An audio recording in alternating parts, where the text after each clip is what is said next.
কিশোরগঞ্জ জেলার বাজিতপুর উপজেলার সরাসচর বাজারে একটি তেলের পাম্পে ভয়াবহ অগ্নিসংযোগ হয়েছে।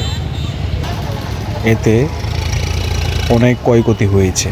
আশেপাশের যত দোকানপাট আছে সব পুড়ে ছাই হয়ে গিয়েছে।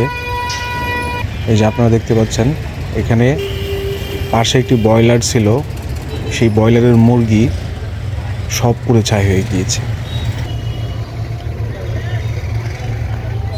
খালের পাশেই সেই পাম্পটি, তেলের পাম্পটি স্থাপিত করা হয়েছিল।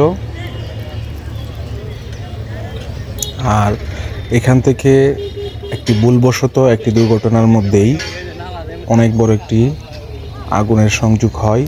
পরবর্তীতে আশেপাশের দোকান সহ প্রায় কয়েক লক্ষ টাকার মালামাল পুড়ে ছাই হয়ে গিয়েছে। পাশে একটি ফ্রিজ মেরামতের দোকান ছিল, ওই ফ্রিজ মেরামতের দোকানের প্রায় 1 লক্ষ টাকার পণ্য পুড়ে ছাই। এটি পাম্পের ভিতরের দৃশ্য দেখানোর চেষ্টা করতেছি।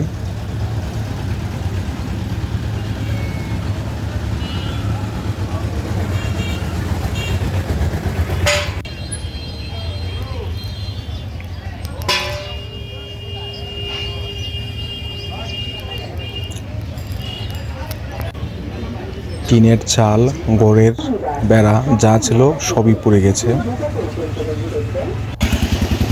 তবে এখানে কোনো মানুষ আহতের ঘটনা ঘটেনি।